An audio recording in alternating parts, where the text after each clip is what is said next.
The single biggest predictor of poor performance in an organization was when employees were happy or when they were content with their current situation.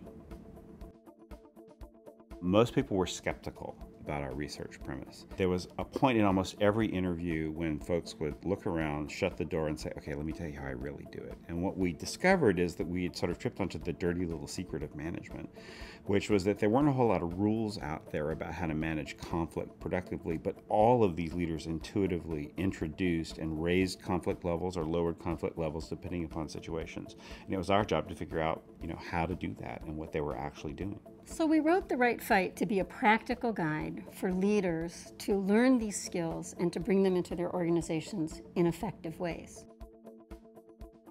Leaders have to have courage. Over the past 15 years, I've had the honor and the privilege of working as a strategy advisor for CEOs and top executives across the globe. Every single one of them has faced moments in their career where if they didn't have courage, they needed to get out of the job. One of the big insights from the research is that alignment is great. It's absolutely necessary. It's important. You have to have it, but it's not enough. And that alignment without tension doesn't get you very far. When people are engaged in creative competition, more of their brain cells are actually firing.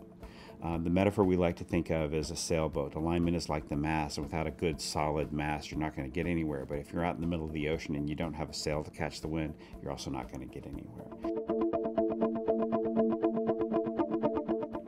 So it was very important, and most of these leaders established clear rules of engagement when they were setting up a debate or an internal competition so that folks didn't feel manipulated or abused or that they were part of a system that wasn't working for them. We outlined basically 6 principles. The first 3 principles are about what it takes for something to be worth fighting about. In addition to knowing what to fight about, it's very, very important that the fights are properly orchestrated. And there we found 3 principles that these leaders were using. Now, in the book, we give you thought exercises, questions to ask. At the back, there's a set of diagnostic tools. There are lots of cases. And by the way, those cases cover large global organizations, small entrepreneurial organizations, nonprofit, educational, the arts, because learning how to use creative tension and human disagreement for greater good, it's everywhere. One great example of this is when Doug Connick came and took over Campbell's Soup Company. It's one of the poorest performing major food companies in the world at the time. And what Doug found was that first he had to restore alignment because that revered brand had really lost its way and there was lots of functional infighting. And then once he reestablished alignment, he put lots of productive debates in place.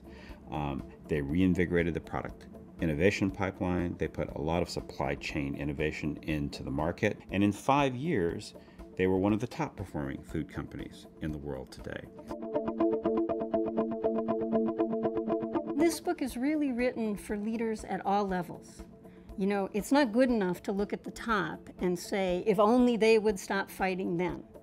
If you read this book, you'll find you can create great productivity wherever you are in the organization.